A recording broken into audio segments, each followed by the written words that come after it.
I've got this Parker Hale Lee Enfield conversion here that I finally found after looking for it for many years. And I would really love to carry this rifle out into the field hunting this season, at least once before season closes.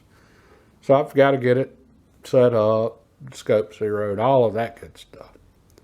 But I thought this would be the perfect rifle for us to go over setting up together, because there's some things to be learned on this rifle that it applies to all firearms, but especially older rifles.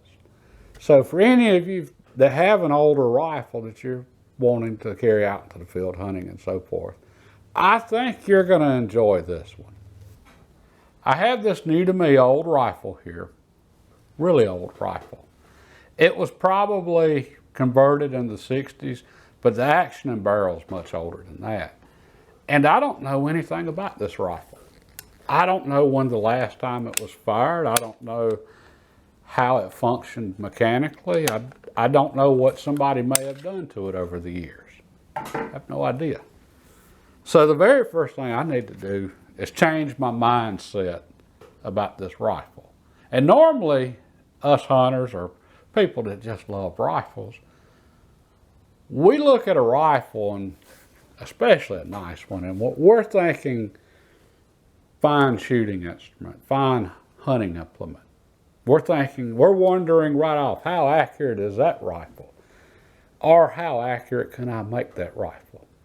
And we're thinking about, okay, that's going to really serve me well out in the field hunting. Okay, well, I need to get rid of all that thinking right now. I need to think of this as what it is, which is a rifle, wood and steel.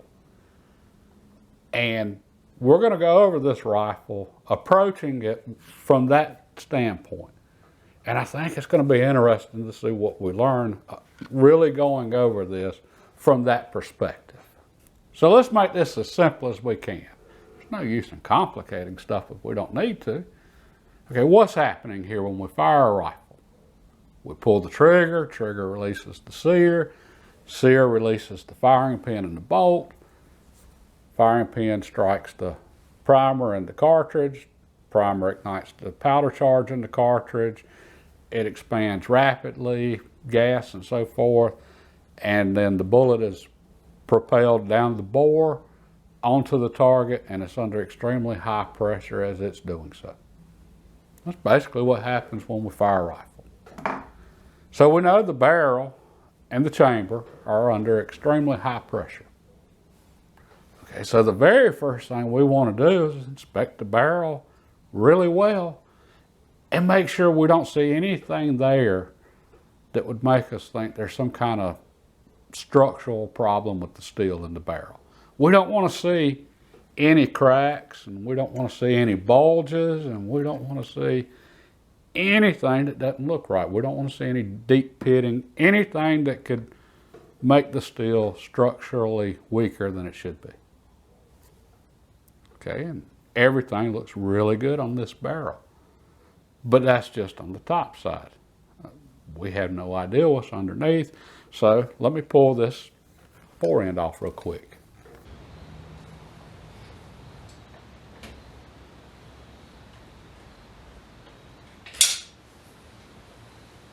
And what we have here under the stock is what we see so often on older rifles like this, a mess. We've got rust starting to develop and just crud, and yeah, it's starting to get bad. Thankfully, we took the stock off. And what happens on so many of these older rifles is nobody ever takes the stock off of them, and that's not good. So we caught this one in time. And I can see that the barrel and chamber and everything I can see from here looks to be in good shape. There's no pitting yet from the rust. It's just some light surface stuff. But if this were left just like this, eventually it would be a problem. So yeah, I'm glad we took that fore end off. Now let's get this cleaned up a little bit. All I'm doing right now is just wiping this down with mineral spirits. I just want to get the crud off of here. Old dried grease and everything else. and then see what we got. Get the surface rust off, and most of it's coming off. That cleaned up a lot better than I thought it was going to. That looks really good now. And had the rust been any heavier, I might have had to have used some 4/0 steel wool, but that got it. And we are looking really good here, and I'm glad we caught it. And I used just a standard shop towel for this. I don't normally use this on a gun because it's slightly abrasive, but I wanted something slightly abrasive with that rust. So that's why I used a regular shop towel with the mineral spirits. I wanted to get all the grease off of it. Somebody had greased this rifle, and I love gun grease for protecting the rifles. Great stuff, especially for long-term storage. But the problem with grease is it holds dirt. It holds gunk. It holds just debris. Well, all of that debris over time, that's what causes rust to develop and everything else. And they just had entirely too much on here at some point. So we've got all that cleaned off, and that mineral spirits was to cut that grease. Now I've got just my regular microfiber towel here with a little gun oil on it that I use to wipe down my firearms. And we're going to wipe this down now. And we're putting just a very, very, very fine coat on here. And I'm going to show y'all why you don't put a lot of oil on something like this in just a few minutes. One thing I do with every new rifle I get, be it a used one or a brand new one, is I'm going to run a cleaning rod down the barrel. And for a used one, I'm going to clean it thoroughly. Well, I've got a bore scope here, and I'm going to run this down the barrel. That way y'all can see why. This cracking right here, this will get worse over time and spread down the barrel. That's when a rifle barrel becomes shot out. It's not that the entire barrel becomes bad, it's just this area right here is going to extend further and further down. And now we can see the actual lands and grooves, and we can see some rust in there, and we can see some fouling and everything else. But overall, this barrel looks really good, and I'm surprised at how dark it is. Okay, you see here further down the barrel, we've got that same cracking and stuff going on, which we don't know how much of this is carbon or what at this point. So we're just going to clean this out, run a brush through here, and then see what we get. My cleaning process is as simple as it can be. I'm going to take a 30 caliber wire brush on a cleaning rod. I've got this cap here full of Hoppe's number 9. And I'm going to soak this brush in it. And I put it in the cap so that I can dump it out when I'm done and I don't contaminate what's in the bottle. Now I'm just going to run this through here however many times, 10, 12, whatever. Now I'm going to take a 30 caliber jag and put me a patch on the end. And I'm going to dip this in this cap also. Get some hops on the patch. Normally I've got a little dropper that I'll just put 3 or 4 drops on the patch. I left that in the house, so we're going to make do with this.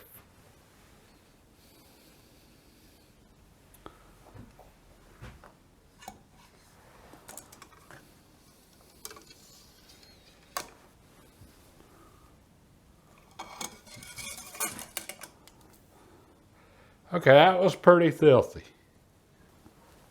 I'm going to run another wet patch through here. Normally I don't run multiple wet patches through. I'll run one wet patch through and then dry patches after that. That was dirty enough that we're going to run a couple of wet patches through here.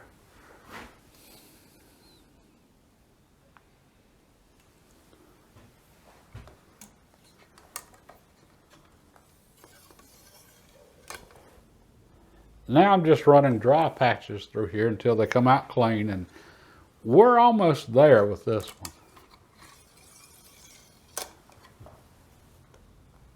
So we have the chamber again. We're in the throat. Now we're in the barrel. Okay, so we've still got some copper in there, which is fine. But we got rid of a lot of carbon. And we can actually start to get a look at the steel. Okay, so we can see some minor pitting and different things going on. Yeah, we definitely got some rough spots. That doesn't mean this barrel won't still shoot though. And we're just going to carry it to the range and see. But all of that's pitting right there. Thankfully, it's really shallow. And this is probably from back when they were using corrosive powder and such.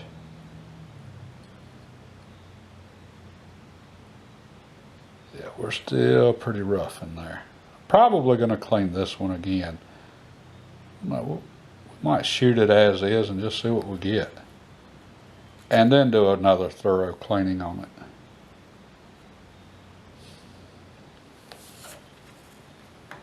So we have a barrel that's definitely showing its age. All of that cracking and so forth that you've seen in the steel, that's how a barrel becomes shot out, which this barrel's had. It's had some rounds through it. It probably went through World War II. All right, so it got used. It's still probably going to shoot. We're going to find that out here shortly. All right, but we got rid of enough gunk that we can see it's structurally sound.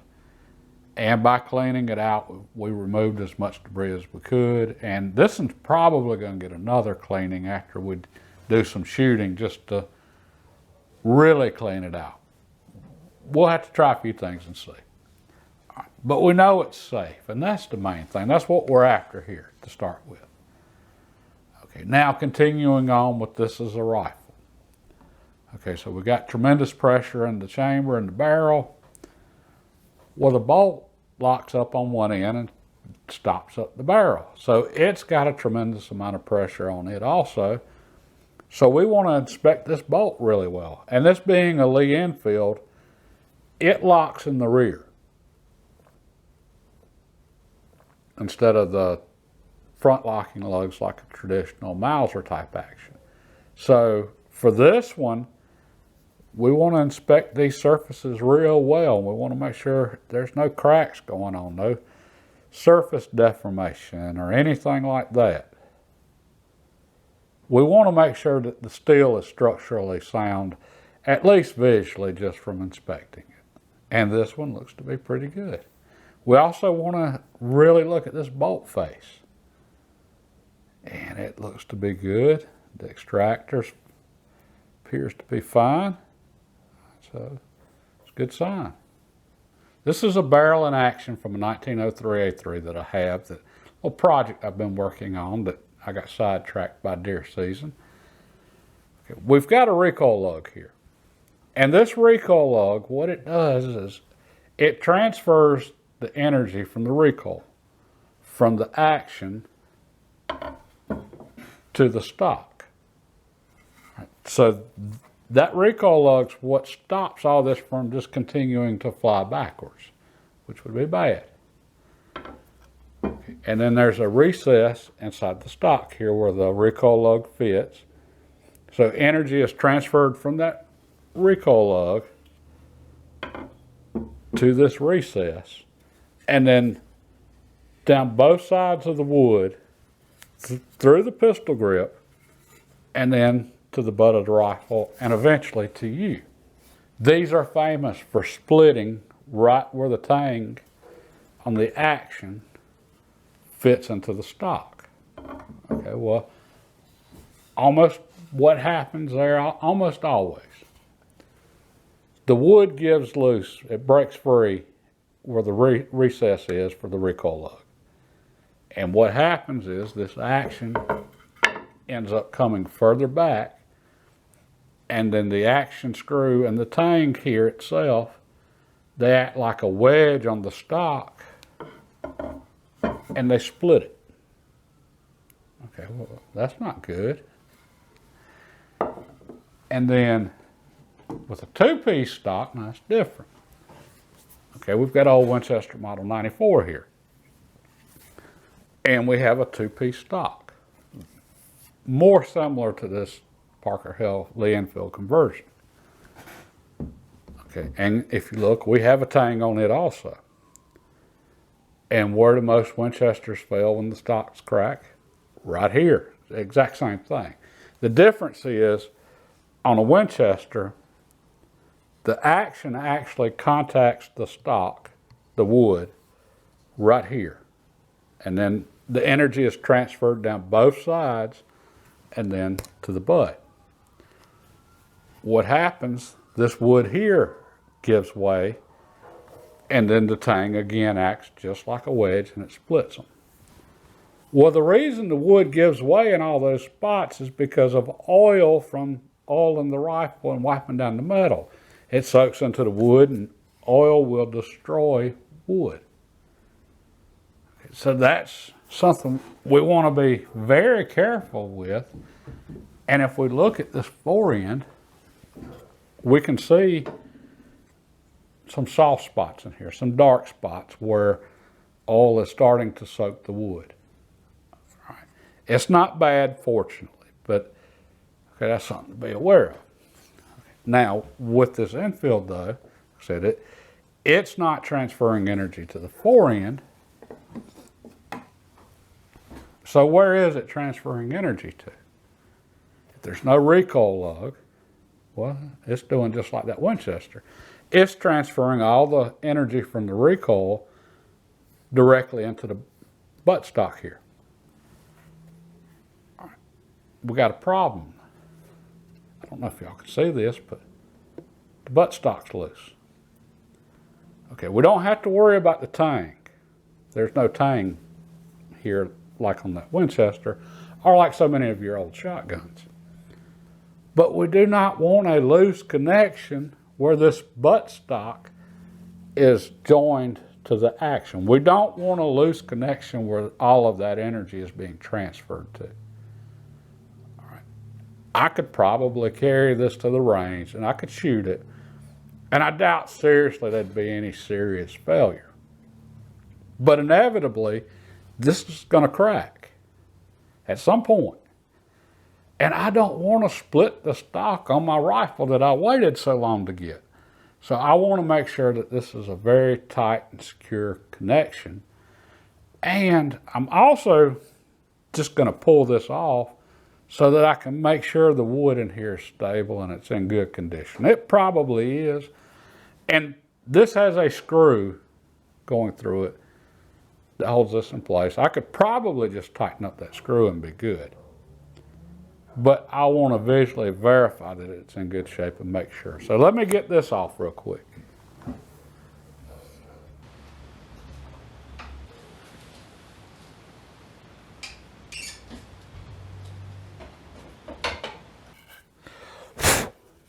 Everything appears to be okay with this stock.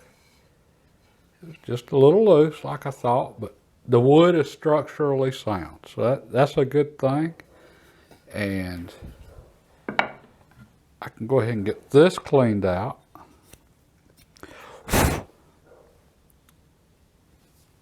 The metal looks to be in really good shape.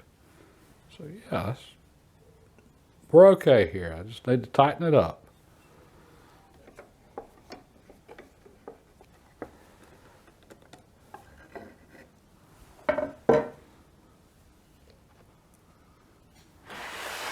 Now to get the rest of it put back together.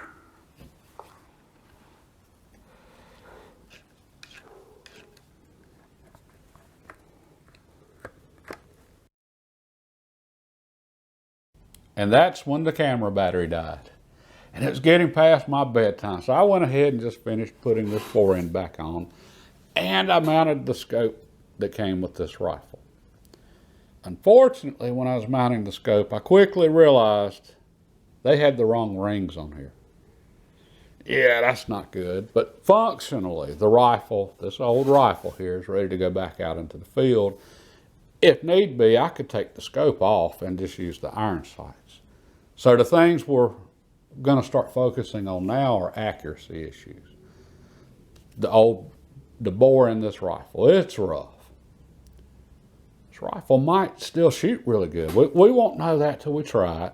And that 1903 A3 barrel in action that I had earlier, that is not the prettiest bore by any stretch of the imagination, but that's still a half MOA rifle. So on the bore for this one, we just won't know till we shoot it. And the rings, I could probably use these rings. They might hold, maybe. Yeah, I need to get the right rings. So, but we took care of the stuff, the important stuff, made sure it's functional, did our preventative maintenance, got rid of the rust underneath the barrel. Yeah, she's ready again. And when I do find the right rings, and I have no idea how long that's going to be. It's probably going to involve a lot of looking and patience, or I might find them next week, who knows. But when I get that part taken care of, we will get this to the range, and I'll be sure to bring you along with me so we can see what it's doing. I'll keep a lookout for some rings, but for the time being, this one's going to have to go back into the safe. I got to get back out there hunting. And I've started looking for a boat. And the reason I mention this is because the fall is the time to start looking for a boat, not the springtime. The springtime is the time to sell a boat. And I was hoping to get some recommendations from some of y'all. I've got several hunting spots that I can only access by water. And we're in that time of year where we're having more bad weather than good weather. Well, I've got a kayak, but that's no fun on them bad days. It doesn't handle big water well, especially bad weather. And like most of you, I can only hunt one day a week because of work. So, you know, it's making it tough with the weather right now. So I'm looking for something that I can get to those hunting spots with, but also something that I can do a lot of fishing off of come this spring and summer. So, and I'm trying to keep this budget friendly. I'm saving for other things. And at the moment, I'm thinking just aluminum boat and small outboard. And specifically, I've been looking at the Grizzly Tracker 1548 with about a 25 horsepower motor, something similar to that. But I've just started looking, and I know there are a lot of great boats out there and different options. So I thought I'd get some opinions from some of y'all, since this is the time to be looking for a boat. And as far as rifles, I really hope this helped some of you as far as with an older rifle that you're thinking about getting ready and wanting to carry it out into the field hunting again. And I also want to say, if you have any concerns, any questions, something that isn't right or worrying you, or you just aren't sure, carry it to a gunsmith. Go ask a gunsmith. If it's something simple, you know, you got a simple question, but you're just a little embarrassed to ask, go ask them anyway. And if it is something simple, you get a simple answer. And if it's not something simple, well, you'll be really glad you carried it to a gunsmith. So keep that in mind. And for those of you that are really interested in these older rifles, how they work, how they function, the mechanics, all that good stuff, go check out Mark Novak's channel, Anvil. And I'll leave a link below in the description for his channel. He's got some great videos as far as how this works with transferring energy, the mechanics of everything and so forth. It's some pretty fascinating stuff. All right, I hope that helps some of you out. God bless and have a good night.